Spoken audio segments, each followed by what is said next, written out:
All right.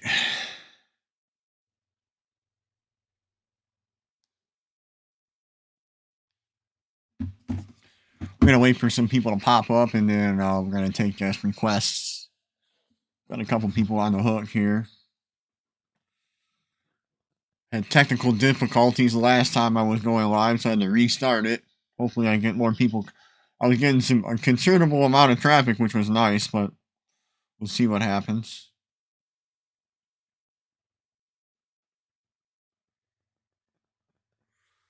See if I can get some more people in.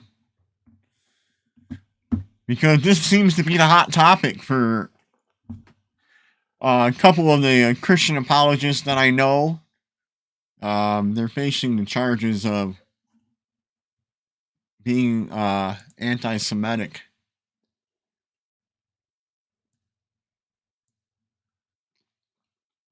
And they're being told that their church fathers are also anti-Semitic. So I really wanted to come up and see if we can't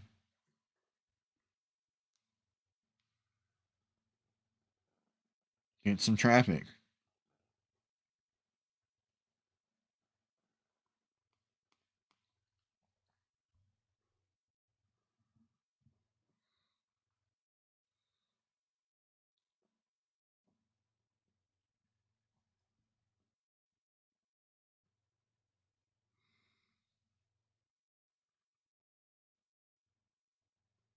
And while we're waiting, I'm going to pull up some information, see if I can't do that right now.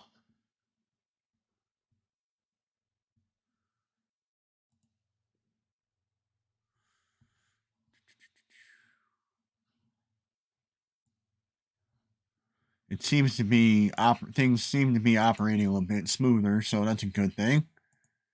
All right.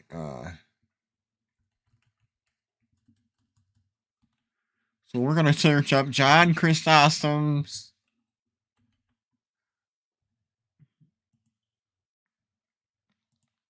homilies on the Jews.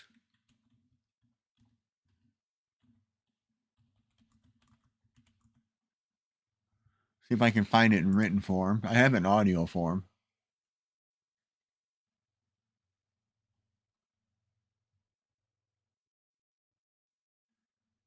See if I can find it. Oh, there they are. Got homily 1.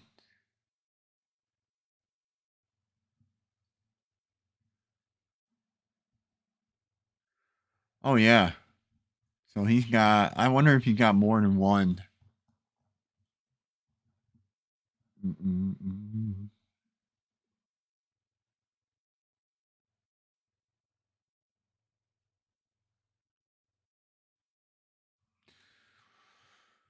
So we'll read some of these here in a minute. Yeah, this homily 1 is pretty interesting, and I don't think that this is enough to like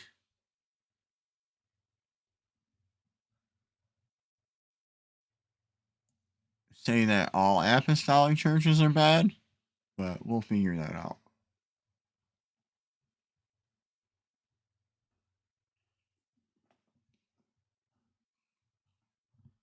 I'm getting no traffic.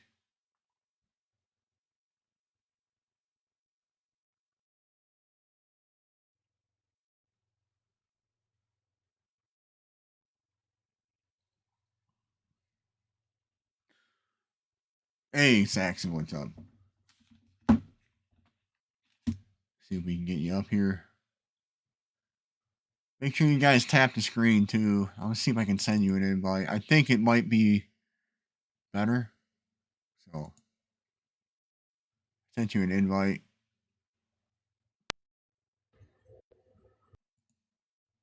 We'll find out if other people can hear you.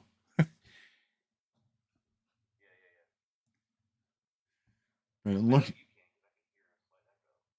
yeah, I can hear you good. I have no problem hearing you right now. And yeah, my computer was like really running really slow, so I just restarted it, and then I think that solved the problem. There's probably something running in the background that I don't know about or whatever. Uh, yeah, something was going on because when I came in my room, like everything was shut down, but my camera was on, so it was probably left on for like a day and a half.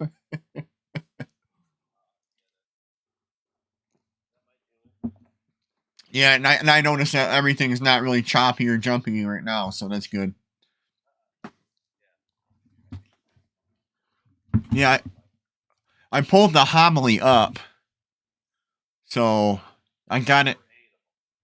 Yeah, I got homily one up because man, dude, this debate has been absolutely pretty wild. Like even you know who Albie is? Oh, he's an anti-Semite to those people now.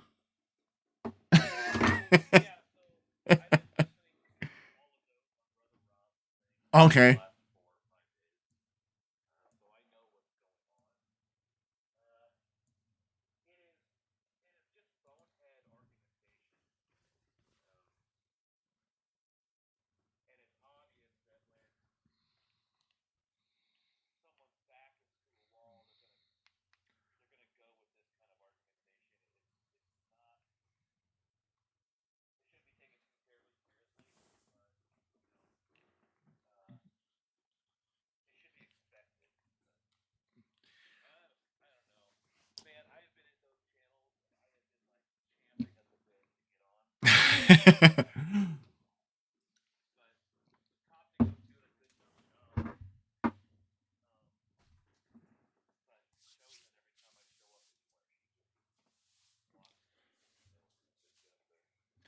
Yeah, I don't understand that. I mean, I think that that's something that uniquely the Orthodox people and well, the Catholics I don't think that a lot of like regular Catholics really talk about St. John so much, but you guys get your whole liturgy from St. John.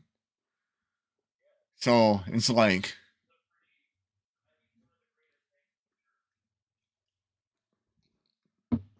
so like I go ahead. Go ahead.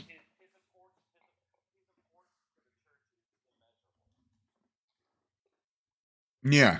So it's like what I really wanted to do is, and hopefully it'll happen, is I want to get some people up here that are from like different um, groups.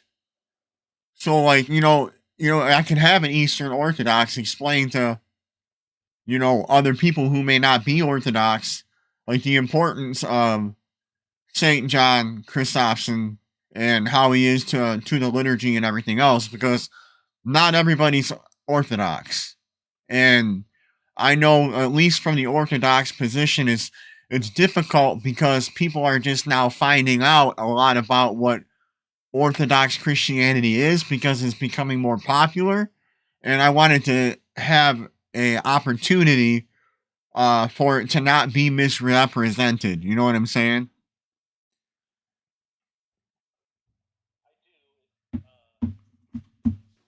That's why.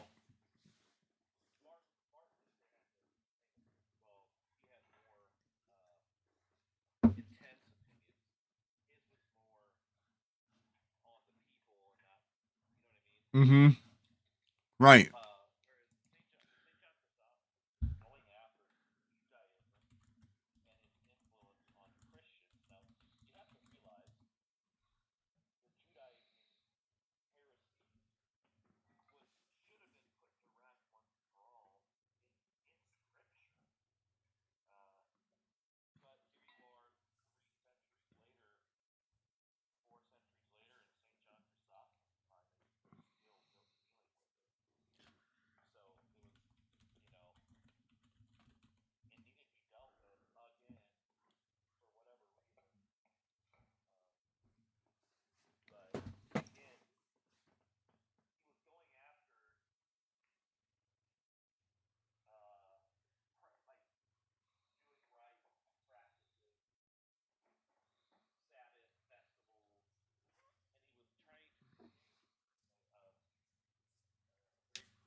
Oh man, let's see. Let's see if I can fix that audio.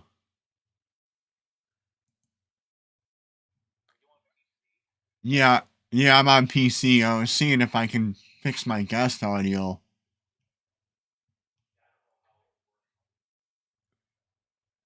Because that's lame. I want I want people to be able to hear you. Let me see. I mean, I can hear you. I can hear you playing this day. Maybe if I.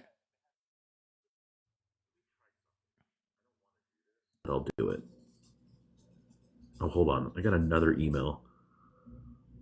Hey, Drew, can you hear him now? I just did something too. All right, all right. You heard it. Okay, I know what it is. Um, I have to. I got it. I had to. They can hear me talking, but it was really low, I guess. That's a completely different problem, yeah. Hey Drew, Here, I'm can you supposedly the Drew, can you hear him now? Is it better? Say check or something. brother has a really deep voice. I do not. I do not. I never liked my voice. All right, he says it's better now. What I did is Oh, I opened up my headphone audio and made it part of the live stream. So what I'm hearing, it's being projected out. There's no echo or anything. There's another thing I was worried about. It's the no echo. echo, no echo. Check echo. Echo check, check echo. I'm the um I'm the AV professional here. I should have been able to fix this for you. Yeah, man. What the heck? I'm just kidding. I don't know. I've been out of the game for too long. I actually have an interview today to get back into it for the first time in since September 2024. Wow. Have you ever done Yeah, it's audio been for a mega church? not for a mega, but for my Orthodox church. I'm just messing with you. No, they're good places. Good. I've seen those jobs and they don't pay too terribly bad, to be honest with you. But I would miss my own service. I couldn't do that. Bro, I'll tell you what. Like even for my church, like the cost of the equipment and stuff is ridiculous. I never Yeah, like it's pretty understood it. bad. Yeah, you need to budget for it specifically as a church. And then like all the things that you have to go through in order to get it all right and sounding good, and then like not to mention like they live stream it too, and there's like a whole audio interface for what's going on um in the during service, and Yeah, I know and, it takes tens of hours. Oh, I'm getting a phone call. go ahead. Hold tight. Keep me up here. Yeah, I'll be here, don't worry. Yeah, Drew, how you doing, bro? I know you're hanging out right now. It should probably be like probably be around noon over by where you're at, right?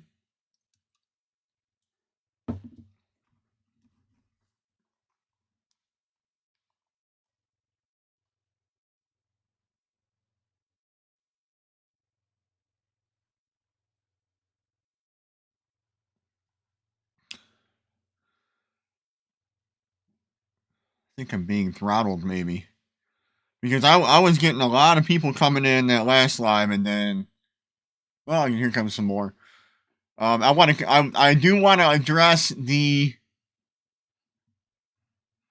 couple of the. I want to get an RC. I would like to get a Roman Catholic up here. Yeah, go ahead, man. Tell me. Tell me what's going on, buddy. What's good? What's the good news?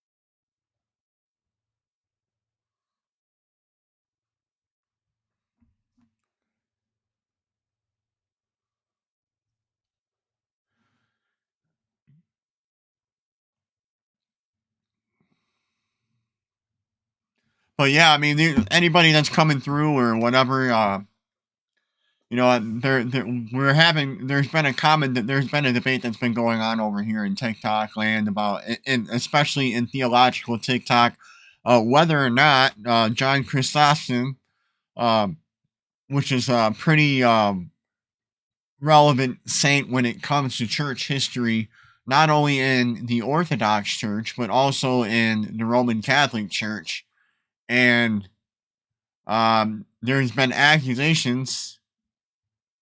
Drew, there would be a lot. It would take a lot of time to, and I don't know all of the doctrine because I'm not Orthodox, but I've been doing a little bit of study.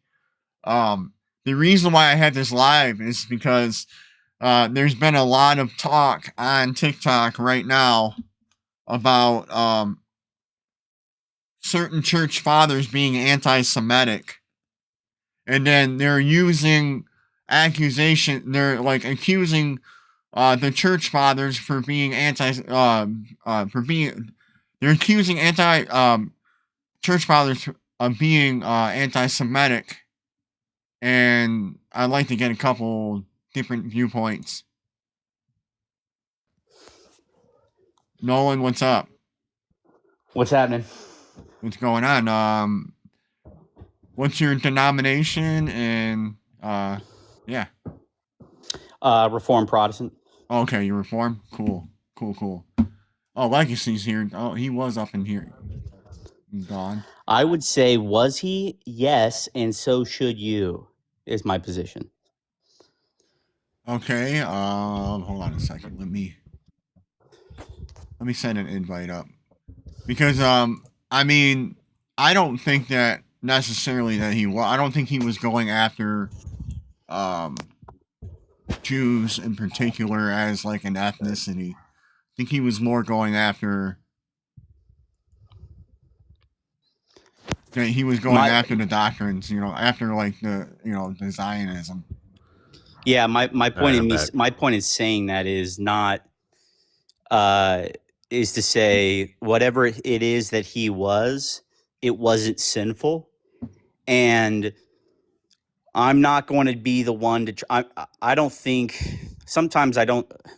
I'm starting to err on the side of I'm not going to try to fight the definition of labels. Racism means nothing. Anti-Semitic means nothing. If you're going to proclaim Christ, you're going to be called these things, and they do not mean. And I'm not going to capitulate to a label. You know what? I think I agree with what you're saying because it's really easy to slap a label on somebody and then therefore try to like discredit their position or who they are because now all of a sudden you're this. I think that's been going on a lot, like too much in society and civil discourse too as well. And if we call ourselves Christians and followers of Christ, then there's really no room for that kind of stuff anyway. Like, that's not who we are. Try criticizing the Jewish religion proper, like Talmudic religion proper, or try criticizing the modern state of Israel publicly and not be called an anti-Semite. Just try. It won't happen. Yeah, impossible. I've been called. I have been I've been studying like a little bit of the eastern side of Catholicism, the Eastern Orthodox, and just the Eastern understanding of, Christianity and things of that nature. And my belief system has kind of changed along with it because I wouldn't call myself like, I'm not like a confessional anything, you know what I mean? So I try to stay out of those kind of things, and I just, like, as I'm learning, my viewpoints have been changing, but I think that it's extremely important for this type of rhetoric up here to get addressed because there's no reason for anybody to call St. John an anti-Semite. There's no reason for it at all.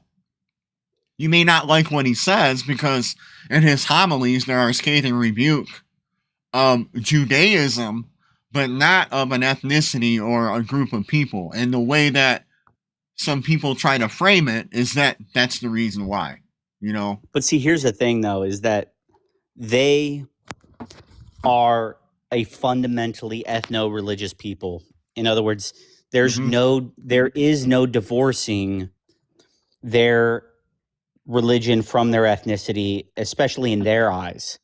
So an attack in one sense is an attack on the other, and thus the definition of anti-Semite, as far as they're concerned, and as far as many, I would say, what has resulted in the majority of people's perception is to attack their religion or to attack their state politics or what have you, is to attack Jewish people. Yeah, it's a ploy. Mm-hmm. Yeah, it's. I mean, to be honest, like what this situation is, he's basically indicting their what they've been doing, why they're doing it, in the statement. He's not in the idea of what they're trying to present. He's indicting that they're no longer worshiping Christ, the triune God. They're not worshiping the triune God that we as Christians worship. There's no, even in that statement, they were reaching, and the aspect of what they're trying to say, like, I can't say his name right because of where I'm from, but like I would wholeheartedly hold to the statement. I don't, pray to the saints and all these things. I'm a Protestant, just like Nolan, the Presbyterian, Reformed, Calvinist, and I think I stand wholeheartedly behind the statement that he does make. I think that it's not, they're trying to make it that because they don't want Christianity. They don't want Christianity. They want Judaism. And the people that are saying these things are Judaizers. They're Judaizers. Uh-huh. Yeah, and you gotta look. Oh, you're talking about specifically those Messianic Jew guys, Jew people. That's where this come from. Yeah, because look, if you say to that person, look, there's no such thing as a Messianic Jew. This is like an oxymoron. To become a Christian is to identify with Christ, not the Jewish religion or even underlying culture. You want to retain. There's this idea of retaining your Jewish identity, and in any way that you do that, you're going to still regard it as us versus them. You're going to have your Andrew Clavens. You're going to have the willingness to, even if they're conservative, show their cards anytime criticism of Judaism or Jewish people are put on the table. Yeah, I've been listening to the Orthodox perspective, specifically the Church of the Eternal Logos, and he's went into detail about some of the modern, the way that we have been Judaized because of the different practices that are taking place, and learning a little bit more about Western criticism of Western Christianity, and it's helping me to be able to understand, to differentiate, and make that distinction, because for a long time I didn't know what that distinction was. For a long time I just thought that that we're supposed to believe like a pre-trib eschatology was the right way. What eschatology? Pre-trib. Oh, okay, gotcha. Yeah, the dispensational side of it. And I never really heard any criticism of dispensationalism because the information was just never given to me. Yeah, I would say that to that point, like what is probably the primary opponent of dispensationalism, the biblical framework that is categorically opposed to it, is the Reformed tradition, or otherwise called, it's sometimes called covenant theology. Mm-hmm. It's not an innovative. It is continuity of the patristics, Augustine, the City of God, But I would also put a lot of this into the post-war consensus. This is something I think most of us we haven't really like wrestled with just how much the World War II had and the effects of it have permeated into our society. Yeah, How and yeah, I'm sorry. No, I'm sorry. Go ahead. Existentially, you finish what you were going to say. How existentialism changed from the sort of Nietzschean to the sort of any claims to truth is a claim to power, and we don't want it's a worldview of anything but Hitler, anything but that guy. Sorry if I don't know if that's I can say. Yeah, you can't. You're not allowed to say that. I can't even say his name. I'm just proving my point right now. Yeah. Like it is, we just like even the concept of patriotism is associated with nationalism, which is associated with maybe, that guy. Yep. I already know where you're going with it. Yep. And so there's just a built-in framework, and honestly we don't even realize just how many prior to this has been prior to World War II. It was a history of engagement with the Jewish people, not seeing the sort of destructive habits that they would congregate towards, money lending and devaluing, inflation, other sort of practices, and basically no syncretism. Just we're not going to be a part of that. Stop doing that. And now it's just a total fear that has permeated all of us, that of like, I don't want to be labeled that. I don't want to be called that, anything but that. Yeah. And you know what? And I really think that I think that there's a problem that's existing, that like when we can separate the two things, and because I took the liberty of going through the homily and actually reading what the homily was stating, and what I got from Saint John when I was reading the homily was it was a scathing rebuke. Absolutely was. But when thanks a lot, Snob, I appreciate you. But it wasn't against the people. It was not against the people, and that's the thing, that when I read it, but it's like, it is what it is.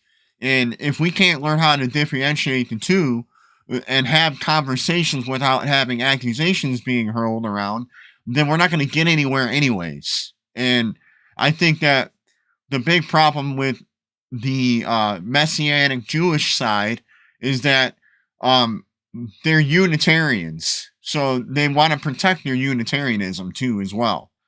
And they won't come out and say that, but I've heard an anthropomorphic description of what God is and the Godhead is. Now, on their perspective, to them, knowing the ontological nature of God doesn't make a difference. It doesn't make a difference to them, from what I've gathered and what I've listened to. And when you start to try to challenge those things, like, I'm a Trinitarian, like are you talking about an ontological description of the Trinity? They don't care? They don't, of the Godhead. So, gotcha. You have people who are Jesus is the Father people, and you have people who are Unitarians, you have oneness people, and you have Trinitarians. And from what I've gathered is that, there are Messianics who are Unitarian, and then there are actually Trinitarian Messianics too. But I believe that the ones that are having these conversations on TikTok are Unitarian. But they won't come out and say that they're Unitarian. They'll say something like, I believe God is triune. But then when you study what they're teaching, and you kind of examine what they're teaching, they use an anthropomorphic description of the God's ontology. So they'll say spirit, soul, and body, or body, soul, and spirit. Yeah, and they'll say that, and their justification for it is, well, we are man made in God's image, so since we're God's image, then we should be looking like God, and we should look like God, and God should look like us. So they have and then they have scripture and a whole breakdown of it, but they won't say that they're Unitarian. They just won't come out and say it. Here's like I think here might be an interpretive framework to help think about these types of things. Any sense in which a person claims the New Testament, like them, they would claim the New Testament in some way, shape, or form, but do not see the church as the Israel of God, the people of God, God's chosen people. The church is the continuity of Old Covenant, New Covenant is it's limited to one nation, now to all Gentiles, which is just a Greek word for nation. Gentile just means nations. So any sense in which that is the case, they don't hold to the church being the continuity of God's chosen people.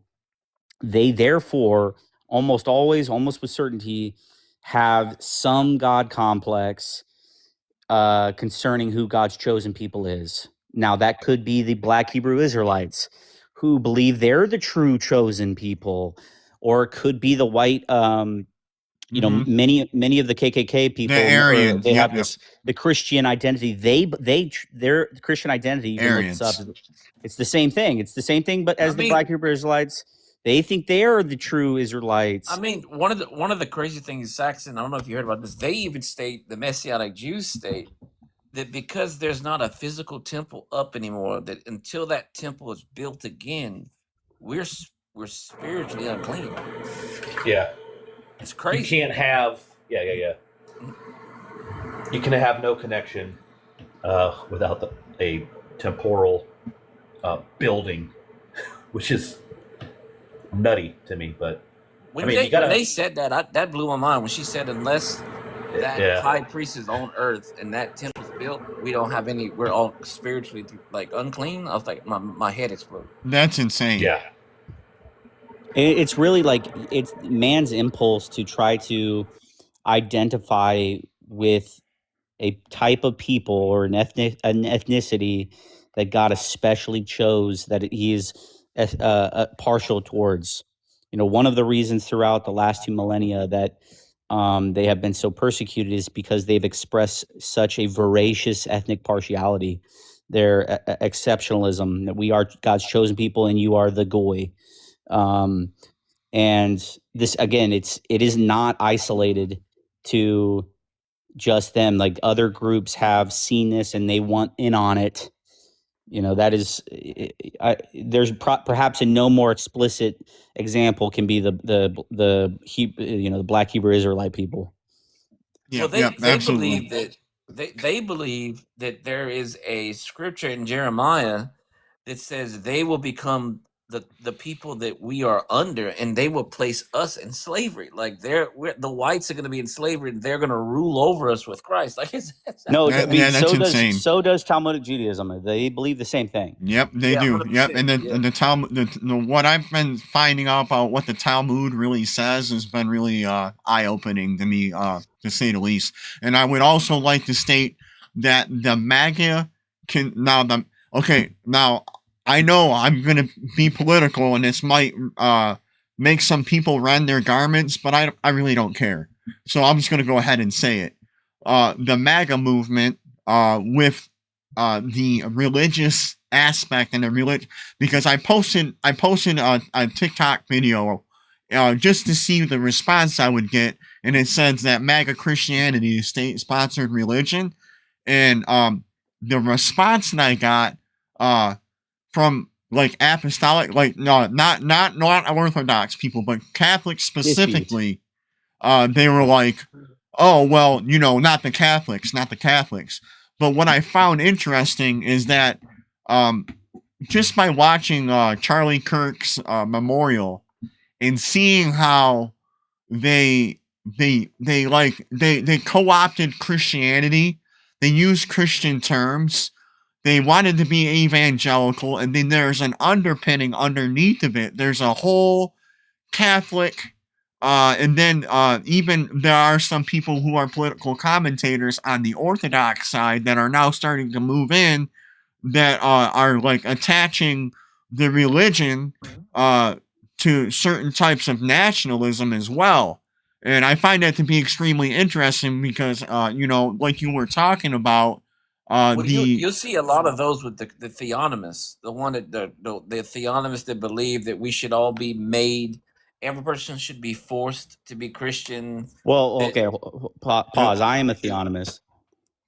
Well, there's some theonomists out there, brother, that say that if you can't vote unless you're Christian, cause I would say that so I'm an advocate for Christian nationalism in the sense of like this classic Protestant political theory that the government is the magistrate, is the deacon of God. It is to serve God, to wield the sword, to enact justice, and justice is according to God's law.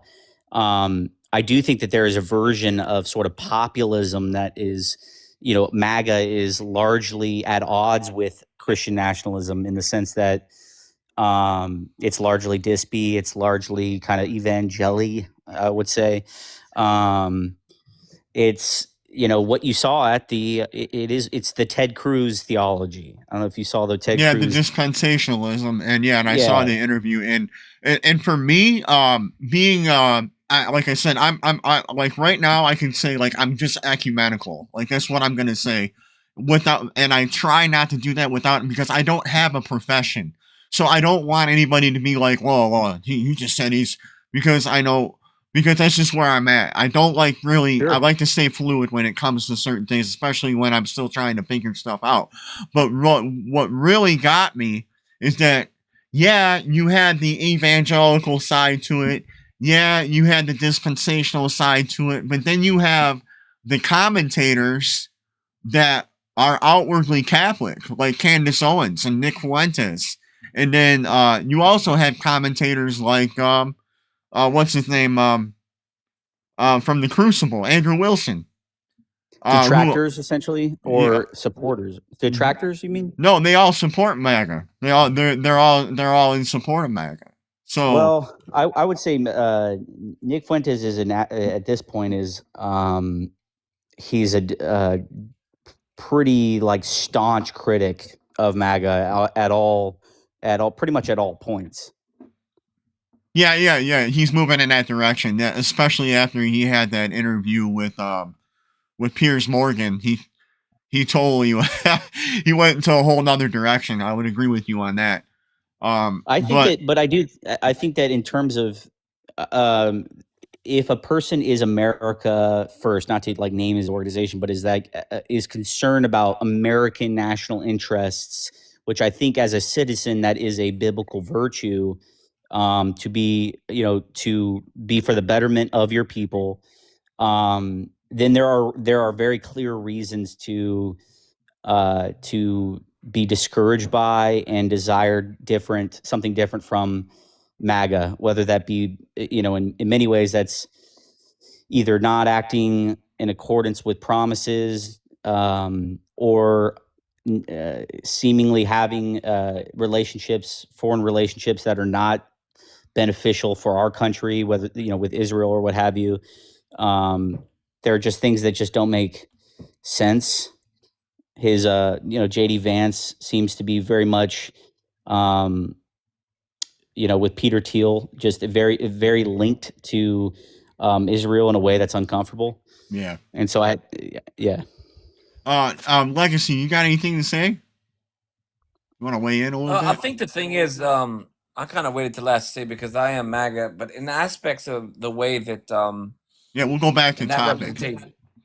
Yeah, not it's not nothing bad. I'm gonna say. Okay, go ahead. I'm gonna say it's not nothing bad. I trust you. No problem. So I am a Trump supporter in that idea, and I believe that you have these, like just like you have, left wing heretics, you got right wing heretics. I think when we go and we look at the aspect of what we think of as like in MAGA as Make America Great Again, they have middle ground people that support Trump that aren't like super far right, that they're like crazy, right? So I think there's a difference in that. I think that there are some that look at it like, oh, he's Jesus. But the majority, like I'm a normal, like I'll vote Democrat if the guy it's not so far left that his nose is blue. Like I won't, but I agree there's some outrageous things, but I believe what happened to Charlie Kirk, I think it brought a lot of people that is in the faith together. Hey guys, I got to get going. I'm sorry, I got to get going. Oh, In the thanks. aspect of, in Thanks the for coming. aspect of us, Appreciate like it. we all debate on here. He was debating a lot of these people, but I think on both sides you got crazies. It just depends on where you're at in that side. Yeah, bro.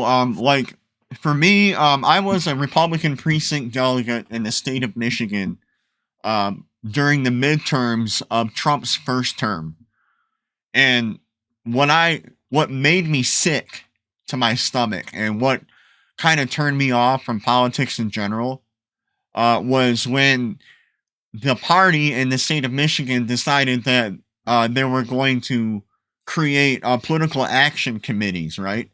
And the way that they sold the political action committees was they were saying, you know what, we're gonna break off from the normal Republicans because they're not having godly values and blah blah blah blah blah. And they made it the same day as we were supposed to get together for convention and have meetings and stuff like that. And they had it at different locations. In these locations were churches. And when I saw what was going on in those places when they were trying to make money, the only thing I could think of is Jesus going into the temple and flipping tables. Because there were people that were trying to sell all these different ideas, and it was absolutely insane to me.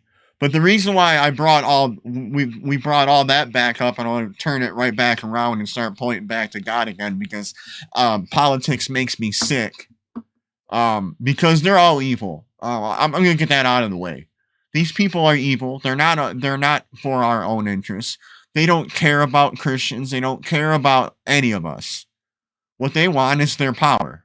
And I believe that us as Christians, in the name of Psalm 133, how good and pleasant it is for brethren to dwell together in unity.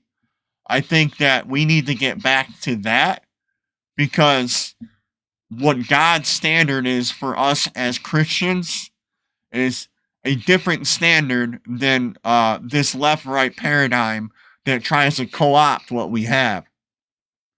And that's how I feel about that. I think that what's in play and the power that's already been established, there's nothing we can do about it.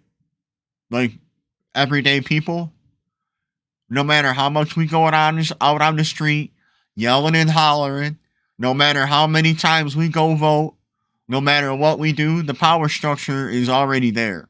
It's there. And there ain't nothing that we could do about it. Not one little bit. I think the one thing though that you got to give credence to is, if we wouldn't have got him in there for this particular time, bro, the way they were going, where men weren't men anymore and women weren't women anymore, that whole craziness, I thank God that he is in there now, because we would be lost, bro. We would. Well, that goes back. Community. Yeah, bro, that goes back to the Kabbalistic ideas, where they want to return man back to their original form, and that was before, because you know how Adam was just Adam. Well, they believe that the Kabbalists believe that the most purest form was Adam before Eve was taken out of his body, and this is where you get all that tea and Skittle stuff from. It's embedded into our society. It's pretty wild. That was madness. Hey, Ascent, how you doing? Pretty good, bro. How are you? It's an interesting topic, one I've heard plenty about, so it's interesting to see you're covering that. Well, go ahead, weigh in, bro. Yeah, no, I just I think I did have a thought. I'm trying to remember. You were going over the MAGA stuff. Oh, you were talking about how there's not a lot of ways to change it, and I would say, in general, yeah, I agree with you. You know, I think that it's hard to envision a space where we as Christians can take the wheel. You know, but in a sense, there's a spot for us yet, and I think part of the problem is we have so many people out there thinking that Christians can commandeer a machine that's already existing, and I think that that's part of the toxic poison we're being fed right now, because we can't commandeer a corrupt machine Yeah. without corrupting the word of God, right? I mean, that's just not the route. But one of the things God has promised is that He'll bless His church, right? I mean, and if we're focused on that, and He'll bless the families that say, you know, we will serve you. You know, as for me and my house, we will serve the Lord. If He blesses those families, He blesses the church. You know, that's His precious bride. Well, if we're focused on building her up, well, we have a lot of hope there that might be the primary cultural mover to maybe push some of these other things in a positive direction. But it's going to take a while. I mean, you know, in the scriptures, we see constantly there's usually a famine before there is reformation. You know, I mean, and that history bears that out too. So, yeah.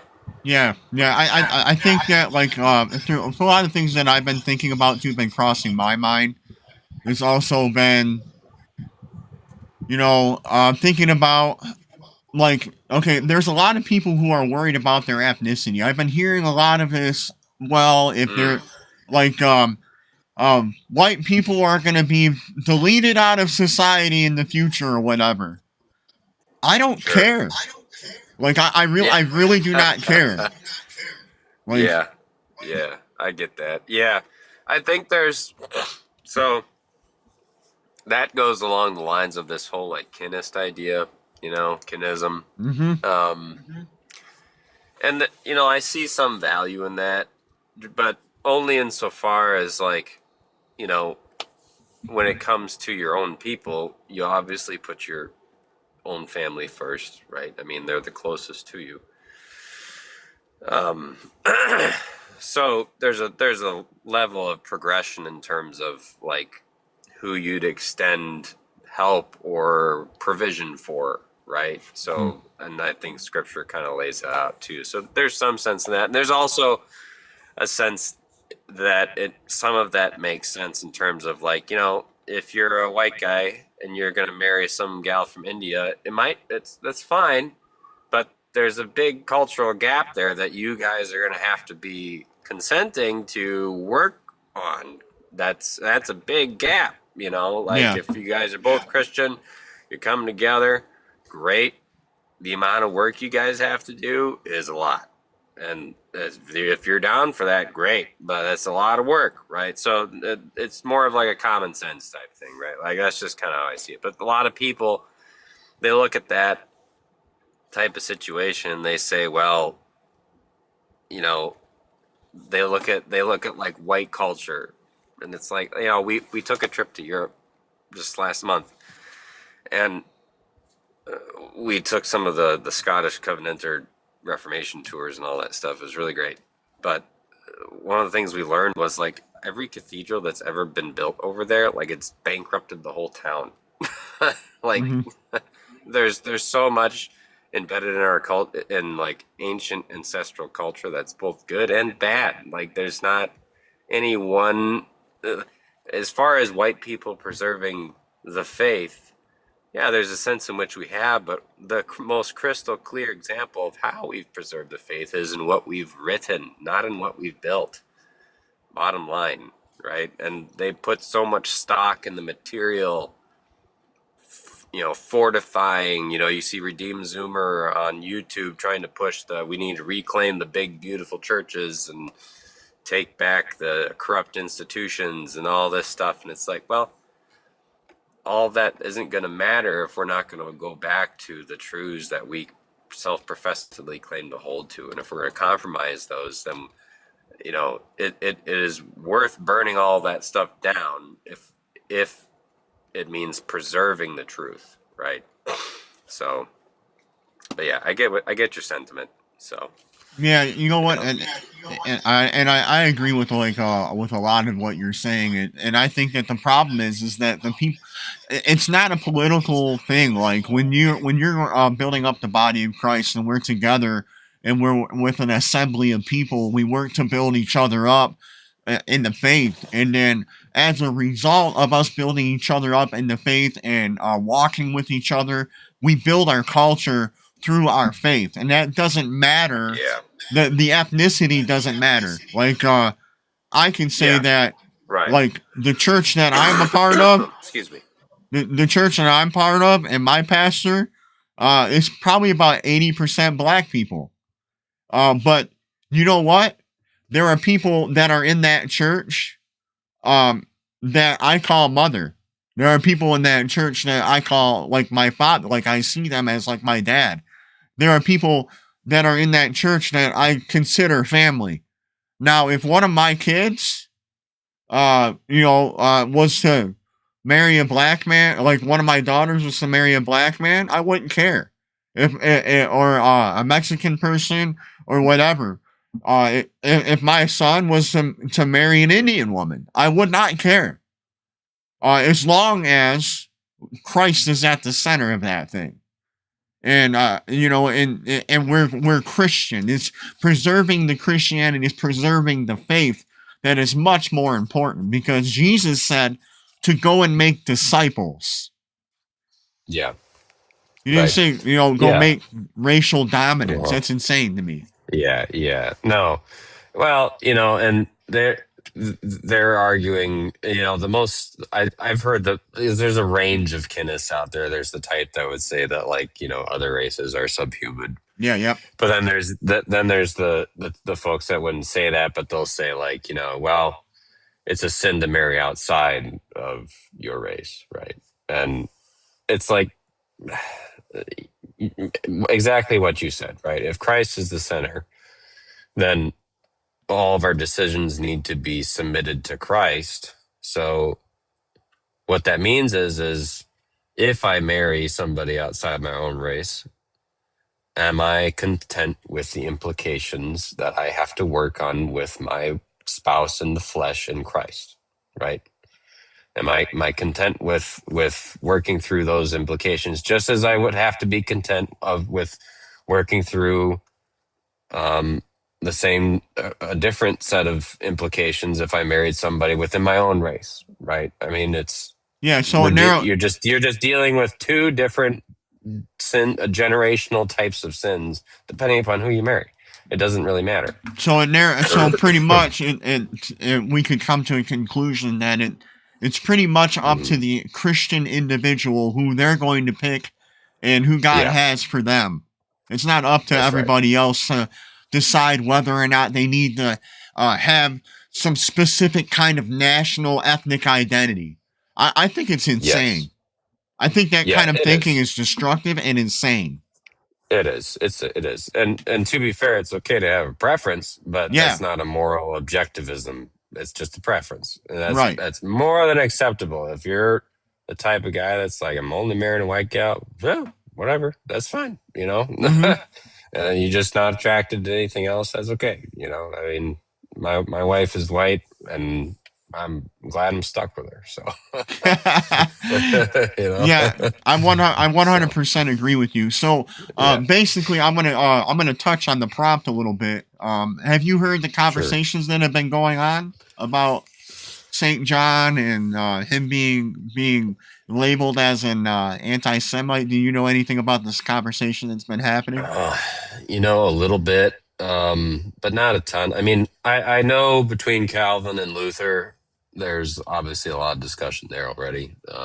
Calvin had maybe 4 brief quotes on the Jews. Nothing positive.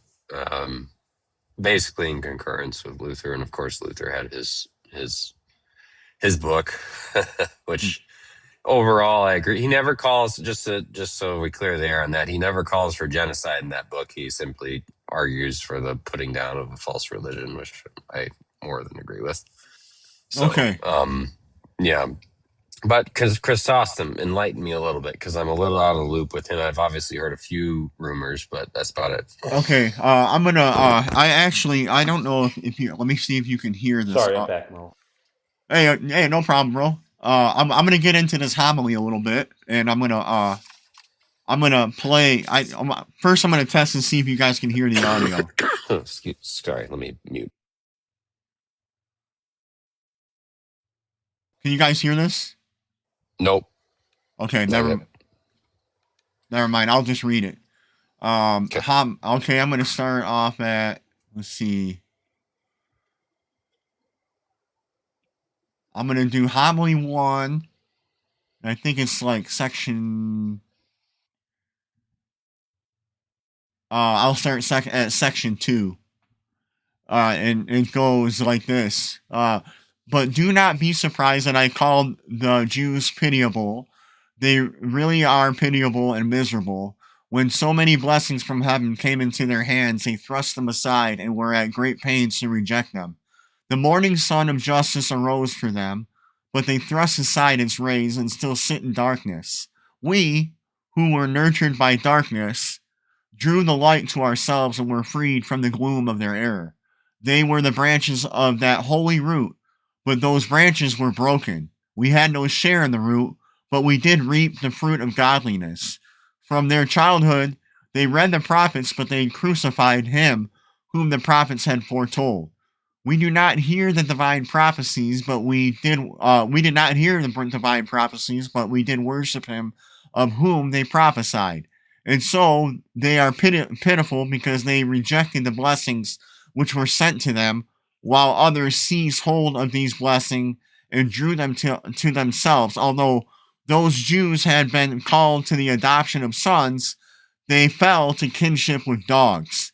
We who were dogs received the strength through God's grace to put aside the irrational nature which was ours and to rise to the honor of sons.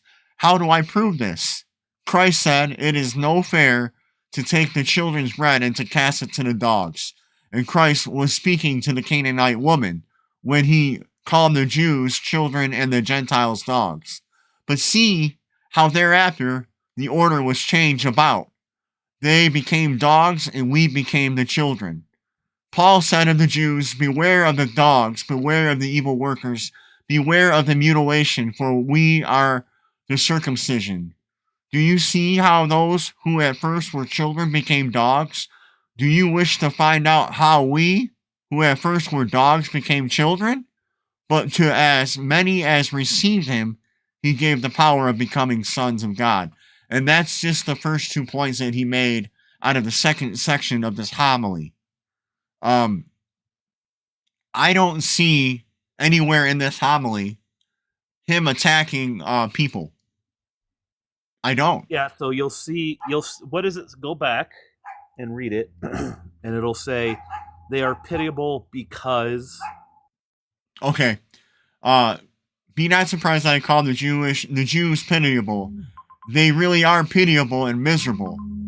When so many blessings from heaven came into their hands, they thrust them aside and were at great pains to reject them. Oh, he got a call. But that these 2 points, from what I'm seeing and what I'm reading, because when I started to hear people try to make this accusation against St. John Chrysostom, I had to go back and look at it myself. Because I'm just not going to I'm not just going to take anybody at their word for it. And go ahead. Yeah. No, I think that, it depends on what we mean by this term anti-Semitic too. It's such a like open-ended thing now. It's kind of like slinging the term heretic around, like nobody actually knows how to apply that properly. Mm-hmm. But I think there's a lot of truth to what he's saying, and if we put it in more not upgraded and like better, but just like more modern language that I'm more familiar using, it's kind of like this. It's like, listen, these guys have been exposed to the revealed word of God for a long time, right? And when was Chrysostom, by the way? Was he after 70 AD, right? Or, well, they all were, but yeah. how long after was he? I forgot. I'll let my Orthodox brother answer that. Yeah, He's going to be 4th century. that's I was gonna into say, 5th like century. 300-400 AD, something like that. Okay, yeah. So you know, he's at least been he's relatively close to 70 AD, where he's heard about the massive stamping out of Jerusalem that Rome did, right? Mm-hmm. And then they're still bickering about this crap, right? Years later. So that's recent, relatively recent history. They're still bickering about the gospel and whether or not Christ has come. And then the history prior to 70 AD is they've had years and years of dwelling on revelation that they could, like the Bereans, preach out of correctly and take advantage of spiritually correctly, right? Like I always like to point out, like, one of the reasons the Bereans received Paul's teaching, the only way in my mind that they could have done that is if they were preaching the gospel out of the Old Testament already. They had to. Right? They had to They had because to have been. there was nowhere else for them to look. So they listened to Paul preach. They listened to his teachings, and they did it through the lens of the Torah and the Tanakh. Yeah, they would have understood the Torah and the Tanakh in such a way that it coincided with Paul's teachings. Maybe not 100%. Obviously we saw they had to do some searching, but they weren't opposed to what he was teaching, because they were like, "Whoa, he's saying all of this is done now. We got to just double check this, right?" And I mean, that's basically the interaction we hear, right? Right. So they all these people have had all this time to do that, and they're still stubborn. Yeah, and now they're not only stubborn, but they've become S-tier sophists, right? Like they are very, very good at sophistry, which in my mind is one of the reasons why the Jesuits conscripted them later. But I mean, that's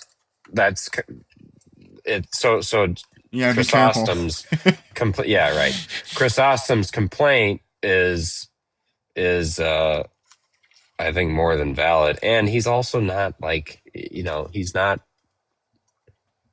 being the judge and arbiter of truth here. He's letting the word of God do that, I would say, and anybody who speaks against Christ is not good. So people in Judaism specifically, it's not a good turnout, but he's not wrong, and he's not condemning the people, like you said. So. And Chrysostom is not being nice, but when it comes to the salvation of the Jews that are listening to the rebuke, it's for them to choose Christ. If you're going to follow the Messiah, then the Messiah has already came, then why in the world am I going to go and look at now people who are essentially pagans because they don't believe that Jesus Christ is God? If you deny the divinity of Christ, you are automatically a pagan. It doesn't matter.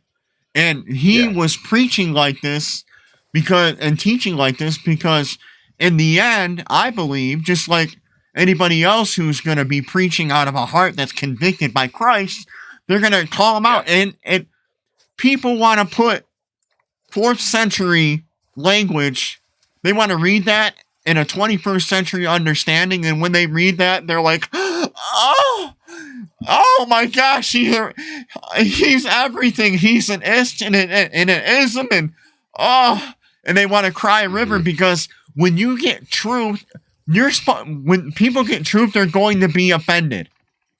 It is what it is. It's going to bring in an offense. And oh well, too bad, so sad. You know, and I'm going to read a little bit. I want to since we're tracking. I want to say something. Oh, go ahead. Yeah, go ahead. Go ahead. Again, I want to reiterate the point because I've been off mic now. I've been doing an interview at the same time. Is that this is a rebuke on Christians at the time as much as it is against the practitioners of Judaism. So, again, he was using blame rhetoric to shame the Christians that were partaking in festivals, observing the Sabbath in a Judaistic way, participating in their rites. And he was trying to put an absolute stop to this. It wasn't, again, when you read and it says they're pitiable because they deny Christ, right? He doesn't say they're pitiable because they are ethnically these people, right? Right. So it's not, listen, this is a history on St. John Chrysostom. So if you don't know, I think the brother on the panel doesn't, because he said, go ahead, run it. Familiar with him, but Chrysostom means golden mouth. He is historically known as being a very brash, sometimes gruff, but always spitting truth church father. If you think this is bad, you should see what he had to say about the Empress, which got him thrown out of Constantinople. So he didn't care who you were. If you were, kind of placed yourself against Christ, the teachings of Christ, the Gospels, and he did not care. He was going to come down on you. Like, again, read. I think her name was Empress Eudoxia, maybe. But anyway, they were putting a statue up in Constantinople, and he just thought, like, that is so blasphemous and wrong, and called her all kinds of names. And she wore too much makeup, wore too much jewelry. She was a harlot, and the emperor at the time adored St. John Chrysostom. So that poor man was put between a rock and a hard place, supporting St. John and wanting to also stay in the good graces of his wife. He was eventually kicked out of Constantinople, and then those that were St. John Chrysostom enjoyers rioted until finally they had to bring him back. So again, this is just as much he used blame rhetoric. It's like Psogos, Psogos. Okay. So this was kind of common in late antiquity. He was good at it, and it sounds harsh to our ears, where we'll say unalive on TikTok instead of the D word, because oh my gosh, you just said the D word. You can't say that. I got to drop you. To our ears, our modern ears, this all sounds fairly harsh, but this is how they all kind of spoke. You can look up Saint Irenaeus or Irenaeus, yep, and what he said about the pagans. You can go on and on and on and on. These guys they pulled no punches. So of course, people are going to get a little upset because the rhetoric is a little harsh. But again, he's rebuking Christians at the time just as much as practitioners of Judaism. Right, because I need to make that abundantly clear. God is no respecter of persons. And St. Paul says that there's neither Jew nor Greek. There's neither female. Right. So who do you think? You think that you have a special standard? You already, as a Jewish person, you had Moses, and you had Moses, and you had them going. What happened to a whole entire generation before they even went into the promised land? After they started worshiping a bull, they swallowed up a whole generation, gone.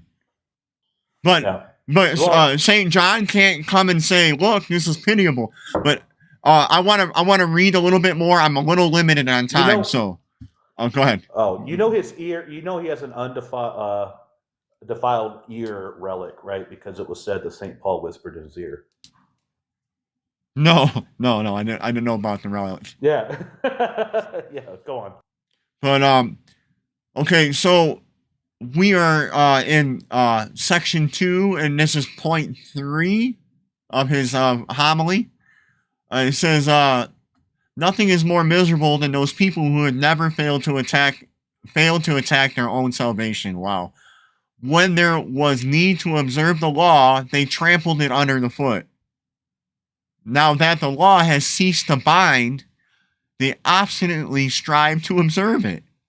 What could be more pitiable that those who provoke God not only by transgressing the law, but also by keeping it? On this account, Stephen said, "You stiff-necked and uncircumcised heart, you always resist the Holy Spirit, not only by transgressing the law, but also by wishing to observe it at the wrong time." That's crazy. And then what else happened to Stephen? He got stoned. They took him out because they were mad and offended. Go ahead. That was brought up. I think, by Coptic in one of those nutty Brother Rob debate days. Yeah. It was a pretty good point. Yeah, it was a pretty good point. And I'm gonna go to 4. Stephen was right in calling them stiff-necked, for they failed to take up the yoke of Christ. So when you have a Messianic Jew, who is either there's, like I said, there's Unitarian and Trinitarian. So I'm not going to speak generally, or I'm not going to blanket term them. But when you I see them something wrong with them practicing their ethnic traditions if they're ethnically a Jewish person? No, I don't, not personally. But if you believe that practicing any of these things is going to get you closer to God or anything else, you're wrong. Because we are now under a new covenant. Old things have passed away. Behold, all things have been made new. So if we are in a new covenant because of the ultimate sacrifice that Christ gave on Calvary, then we ought to observe the things that are new and let the old things pass away. Now, like I said, if you have a tradition because it's an ethnic tradition, then fine, so be it. But if you're going to elevate that to a point of praxis, I might take issue with that. Me personally. But I'm gonna read point 4, and then we'll commentate a little bit on that. Cool. Stephen was right in calling them stiff-necked, for they failed to take up the yoke of Christ, although it was sweet and it had nothing about it which was either burdensome or oppressive. For he said, "Learn from me, for I am meek and humble of heart, and take my yoke upon you. For my yoke is sweet and my burden light." Nonetheless, they failed to take up the yoke because of the stiffness of their necks. Not only did they fail to take it up, but they broke it and destroyed it. For Jeremiah said, "Long ago you broke your yoke and burst your bonds." It was not Paul who said this, but the voice of the prophet speaking loud and clear.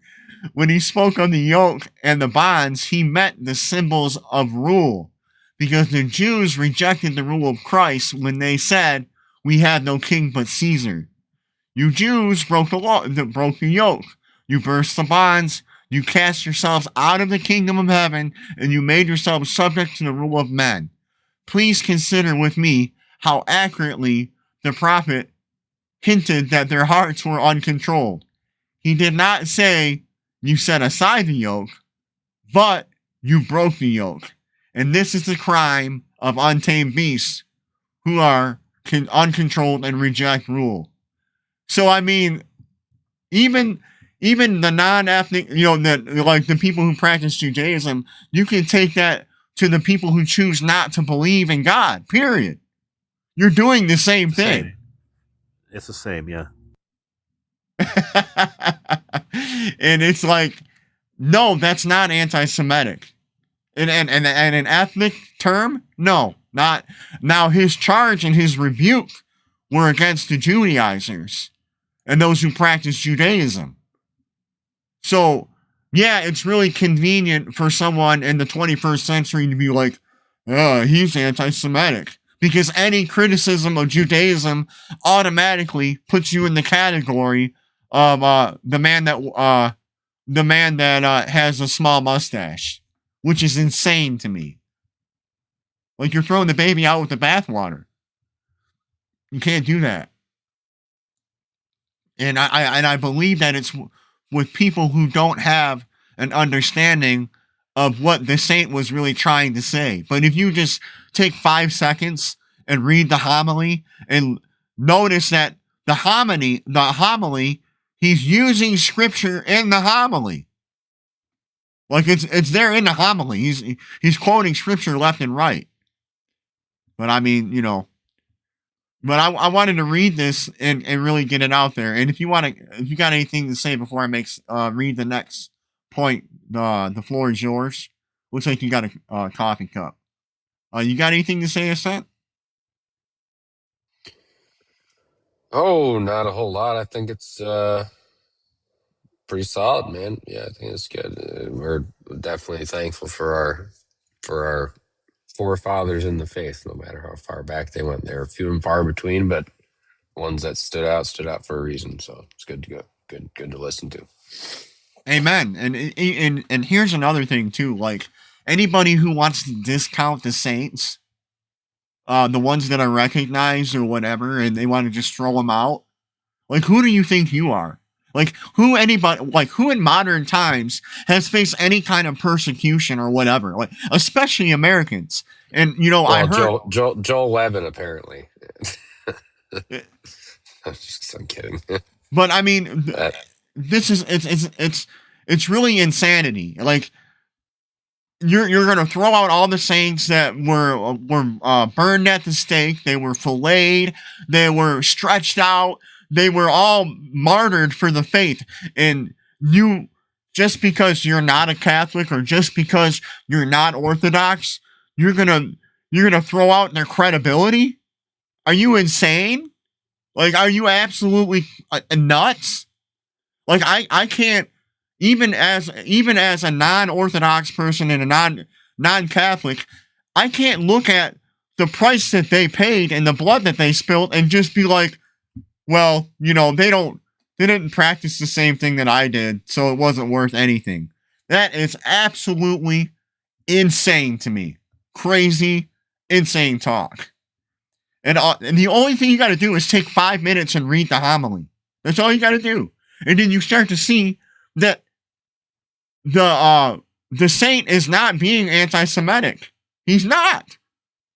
He's talking about putting away Judaism. Putting it away. Because Judaism is not the true religion. It's Christianity. Yeah, 70 AD happened. It's done. For a reason. Yeah. All right, I'm gonna read point 5.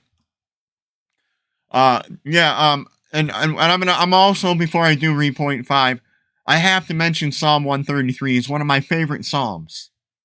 It's how good and pleasant it is for brethren to dwell together in unity.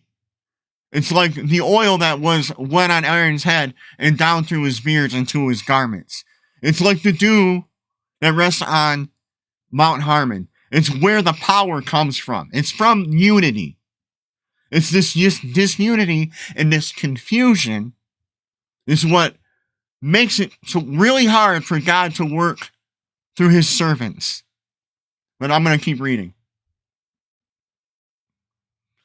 But what is the source of this hardness? It comes from gluttony and drunkenness. Why so? Moses himself. Israel ate and was filled, and the darling grew fat and frisky. When brute animals feed from a full manger, they grow plump and become more obstinate and hard to hold in check. They endure neither. They endure punches. Go on. They endure neither the yoke, the reins, nor the hand of the charioteer. Just so the Jewish people were driven by their drunkenness and plumpness to the ultimate evil. They kicked about, they failed to accept the yoke of Christ, nor did they pull the plow of his teaching. Another prophet hinted at this when he said, Israel is as obstinate as a stubborn heifer. And still another called the Jews an unclean calf. And guess what? We can take that in modern Christianity and modernity today. We have become fat. In our modernity, we have become so fat and so unlearned and so lazy. And yes, his rebuke is at the Jews at the time because they're following a false religion. But we can also take what the saint was saying and apply it to our own lives.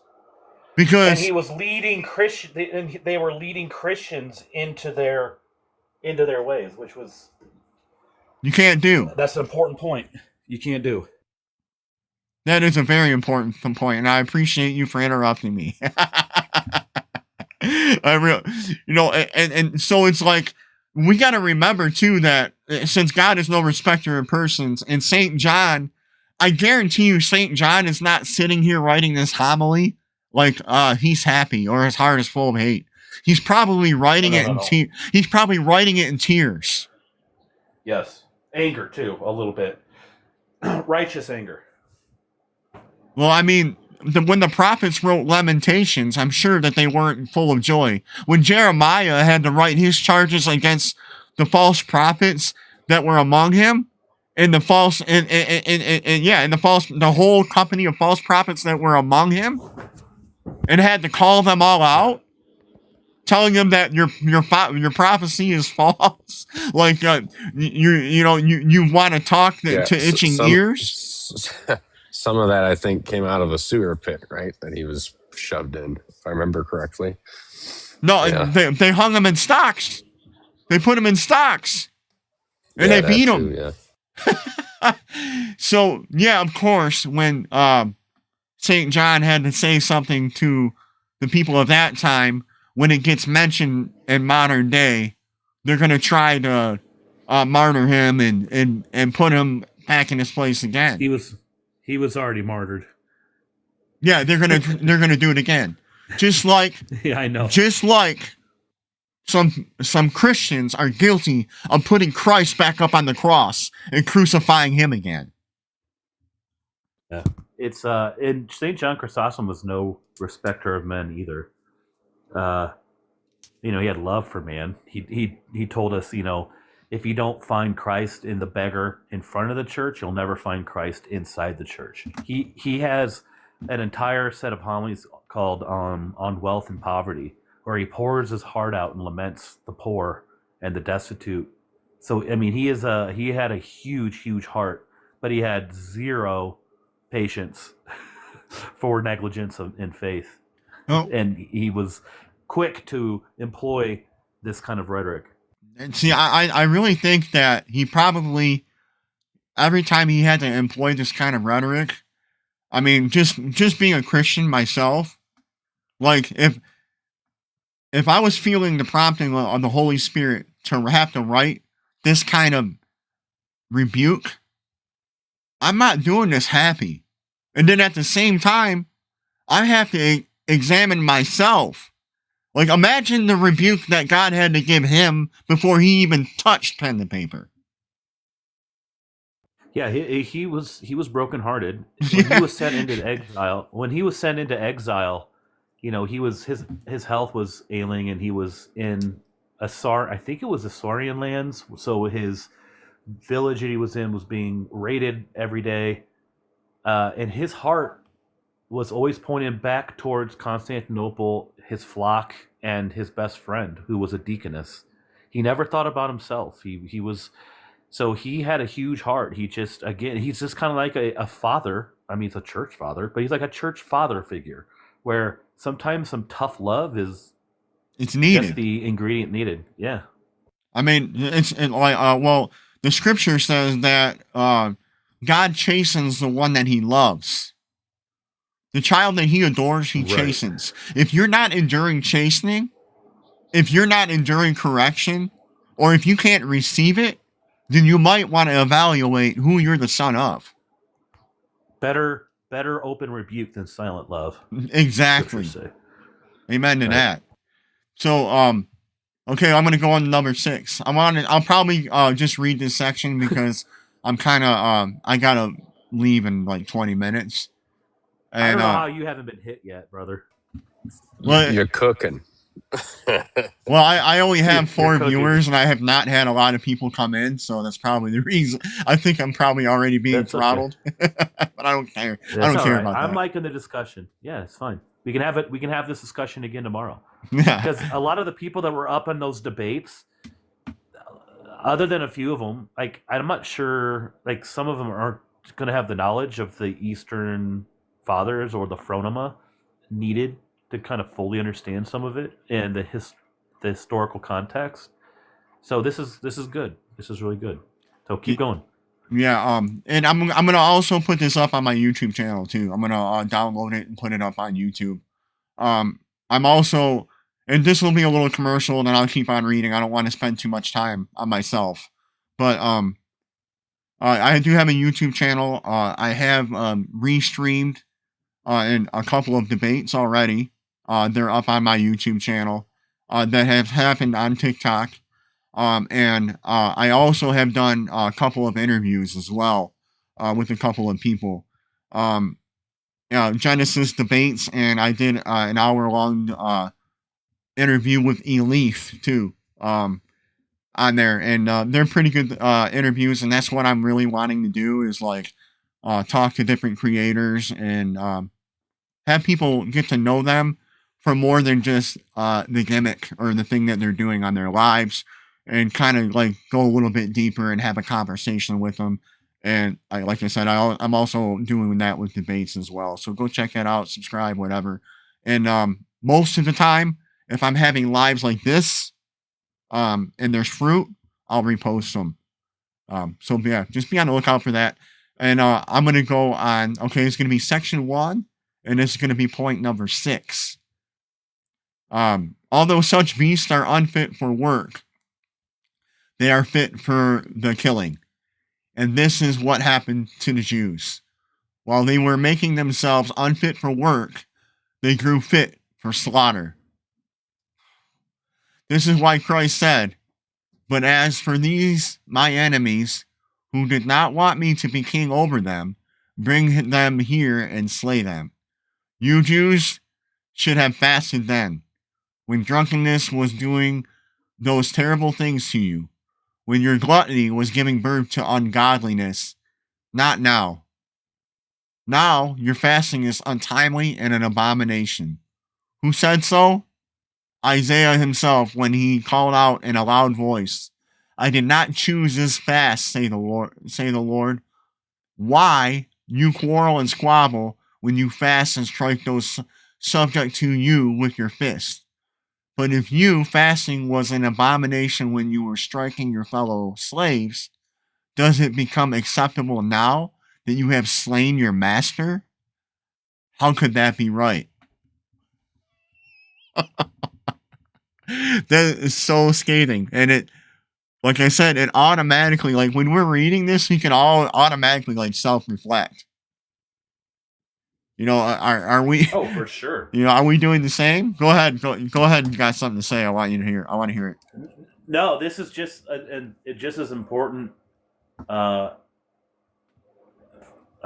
you and I as it is for anybody at that time, right? So Yeah. So we'll go to 7 then. The man who fasts should be properly restrained, contrite, humble, not drunk with anger. Wow, okay, so I'm going to stop right there because this is very important, especially for our apologist friends who want to have these debates and the spirit in which they have when they do debate. And I don't know about you, but I can say that I have seen Catholic debaters, I've seen Orthodox debaters, I have seen Reformed debaters, I've seen non-denominational debaters, I have seen. Well, I'm trying to cover all of them so they don't say that I'm being biased here. But I've seen a lot of people really want to feed their egos for who because they want to build a platform and they want to have a following, and they'll make an excuse for their conduct, and they will try to excuse themselves and from the way that they react in their anger. Now, the Bible says that we are supposed to be ambassadors for Christ, that we need to make sure that we take account for every word that comes out of our mouth, because out of the abundance of the heart, the mouth speaks. And it's the fruit that we produce. It's what's coming out of our mouth. The Bible also says it's not what goes into a man that defiles a man, but is what comes out of a man that defiles a man. It also says in Proverbs that that the tongue is like an udder. It's like that guides a boat. It's a small little thing, but it can guide a whole entire boat one way or the other. It's like a little flame that can start a raging fire. So we have to be very careful when we're deciding that we're going to debate these subjects, no matter what kind of Christian we say that we are. And we can't make an excuse. I'm tired of hearing people say, well, I'm not a priest. So, I'm not an apologist. I haven't been blessed as an apologist, and I only speak on these terms. I'm going to say that my worldview is a Christian worldview. And this is for our debate friends that want to debate other things other than just Christian apologetics. My worldview is a Christian worldview, but the words out of my mouth is going to be the language of Satan. Because I'm just an entertainer. I'm just a debater. So I'm not perfect. I think that's a lame excuse. And I think that even just by looking at what St. John had to say to the, for the Jews here, we can apply to ourselves, because I'm sure that if St. John was here in the 21st century and he saw some of these conversations being had and how badly Christ was being represented as people who are so-called ambassadors that are trying to convert hearts and minds, I'm sure that he would probably have a really good charge for those people that mishandle Christ and they want to use God as a football, something to play with. I don't think, and I'm sorry I'm going this way, but I'm just going to go with it. I'm not sorry. You have some people who talk about how good aesthetics are and how things look, and about the praxis of the church, like going through the different things that when you go through the liturgy and the process of the liturgy and how beautiful it is and everything else, and they forget what the meaning of the liturgy is about and what it's actually supposed to be representing, and the Spirit of God that's supposed to be within the praxis. Now, our liturgy and the praxis that we have outside of the church, after all the incense is gone, after we've taken communion, after we have taken the Eucharist, and we've done all the things, how is our praxis outside of the four walls of the church? Does it look as beautiful as the vestments that the priests are wearing? Does it look as beautiful as the inside of an Orthodox church? I've been to an Orthodox church, and it's absolutely gorgeous in there. It's beautiful. Everything around you is telling you the gospel. But are we being like the inside of that church when we behold all the things and do all the stuff? Are we? And I'll move on over to my other brothers and sisters, that we can go in and a place can be beautiful lit. We can sing beautiful songs. We can have a great feeling. But if our actions do not align and our words do not align with those feelings that we are having, then they are just feelings. We are nothing but a resounding gong. That's all we are. We just make noise. It's like the people who affirm baptism. You can go in you can go in that water, a dry sinner, and come out a wet sinner. And it means nothing. That's why Paul says there needs to be a circumcision of the heart. And if we walk by faith and we don't walk by sight, and we do the things that we're supposed to do, the witness of Jesus Christ will come out of us. Because it's not us that do anything, but it's Christ who lives within us. But well, I'm gonna finish it. But do you strike your fellow slaves? In Isaiah's day, they quarreled and squabbled. Okay, yeah, I read through it. When they fasted. Now when fast, they go in for excesses and ultimate lasciviousness, dancing with bare feet in the marketplace. The pretext is that they are fasting, but they act like men who are drunk. Hear how the prophet bid them to fast. Sanctify a fast, he said. He did not say make a parade of your fasting or your piety. But that was me, or your piety was me. The other words are the words of the saint. But call an assembly, gather together the ancients. But these Jews are gathering choruses of effeminates and a great rubbish heap of harlots. They drag into the synagogue the whole theater, actors and all. For there is no difference between the theater and the synagogue. I know that some suspect me of rashness because I said there is no difference between the theater and the synagogue, but I suspect them of rashness if they do not think that this is so. If my declaration that the two are the same rests on my own authority, then charge me with rashness. But if the words I speak are the words of the prophet, then accept this decision. So, as you can see, the reason why these words are coming out of the saint like the way that they are is because there are people who are being strictly performative. And it's like all the things that we just covered and talked about.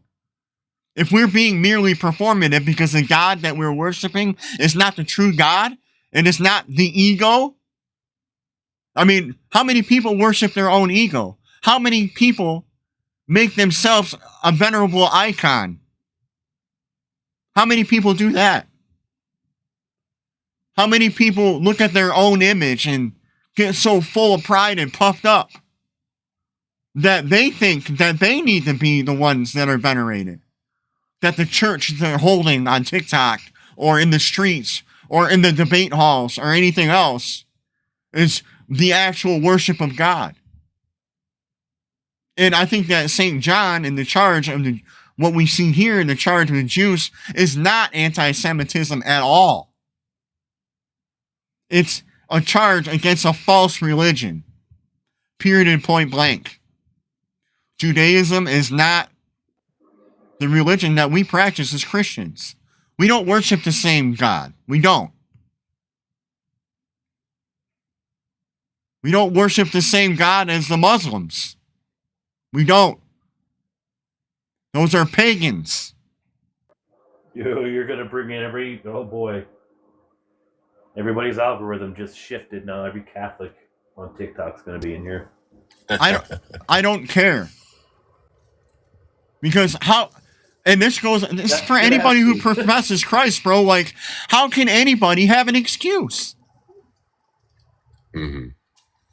Yeah. Oh, and really what he's, I mean, he mentioned it himself, but he's just reiterating that Isaiah passage, Isaiah 1 and 2. You know, everything that they, you know, there's kind of a twofold step there, because there's what's lawful, and in Isaiah's time it was lawful, whereas now it's not. But what they were doing was they were performing all the rites and rituals, but there was no heart, there's no faith, there's no true service offered up. You know, there's no sacrifices of righteousness offered up to God, right? It was just pure outward. You know, and he says that one verse too. I forget what passage that's in, but he says, you know, is this not the fast that I have chosen? You know, meaning they are doing things not just irreverentially, but they're doing things outside of what he has told them to do on top of that. And in that whole book is just a wonderful example of God calling Israel to re-engage their heart and their soul back into the worship of God and submit to him as their father. And it's such a, like, I always think about, we're going through Leviticus in church right now, and we just got through the part where, the sin offerings that are offered up to God are a sweet savor unto the Lord. And in Isaiah says it's a stench in my nostrils. That same thing, right? That's a stench in my nostrils, because you do not bring yourselves. You don't offer sacrifices of righteousness unto me. You offer things that are just mechanic. They're just there to just like lukewarm, right? I spew you out of my mouth, right? Yeah, either you're going to be hot or cold. Yeah, that's right. And and now it's like an extra layer because with Chrysostom, because it's like, not only are you doing the old stuff in this way, but you're not supposed to be doing the old stuff anymore. No, the old things are passed away. Yeah, that's right. So I mean, like I said, I wouldn't even see a problem with like I said, if it's part of your ethnicity and you're like it's a tradition or whatever, but you're not giving it the gravity of like of like a ritual that's going to get you closer to God. I don't care. If you got a menorah in your house and it's around Hanukkah and you want to celebrate it, I don't care. The Sukkot, I mean, some of the things the traditions that they had just brought back the remembrance of some of the stuff that they went, that the Jewish people went through, which is fine, because to me, if you're just seeing it as a tradition, you're just putting it up because it's that time, whatever, great, whatever. But if you're doing it as like an act of worship to God, then that's a problem. But the tradition part of it, I mean, it helps you remember, just like the liturgy. Like, for those of you who are Orthodox or whatever, like the liturgy is to help you remember, because it's all scripture in there anyway. And but that's the praxis that brings you closer to God. It's like the actual application of it, and I admire that. Like, there's nothing I can say against it. But I want to let Odin in and have a say, and then I got to close out here in about 5 minutes. Sure. Thanks. So I'm sorry I'm coming in really late to your conversation, so I'm missing some of the context. No worries. Is some of the idea here trying to polish Chrysostom's reputation and say, look, he isn't really as bad as we say he is, blah blah blah? Is that kind of the idea? Well, I mean, I think the charge that was being made against John Chrysostom these past couple of days was that he was an actual anti-Semite. And I think that the problem with that being spoken is that the terms of what the meaning of an anti-Semite is. Now, if you're talking about an ethnic term, that's a problem. But when he's speaking against Judaism itself, which in and of itself is a false religion, then I see no harm, no foul. But go ahead. Well, yeah, I think it might be helpful. Like, a lot of people are kind of bringing up Chrysostom. I guess it's context, right? We're talking Chrysostom is operating in. Okay. I'm sorry, go ahead. I mean, maybe you can appreciate context. Chrysostom is operating in around 400 AD, a newly officially Christian empire, no longer one religion among many tolerated. After 390 AD, paganism was proscribed. The empire officially became Christian, for the most part, right? So you're dealing with an officially Christian empire. You're dealing with a religious minority, the Jews, and maybe some of the Christians. I'm still surprised that in 400 AD, there are Christians which are largely Gentile taking on Jewish customs or have remained. So unless maybe this is the last remainder of the Jewish Christian population that was left over from way, way back. But by then, there are virtually no Jewish believers in any part of the empire. It's mostly a Gentile church. And do you think perhaps, given the volatility of what the Roman Empire was and how its citizens operated, the guy gets up there and says they're horrible people, they deserve to go to hell, they should be burned. He said some pretty heavy things. Do you think perhaps the Jew baiting was a little bit much in an empire where, mobs of Christians would go, hey, let's burn a synagogue. This is a great idea. Now, it's what you're saying is it's just a theological treatise. It's, pagans, Jews, Muslims, it's all the same. But, maybe take the context, and also the context today.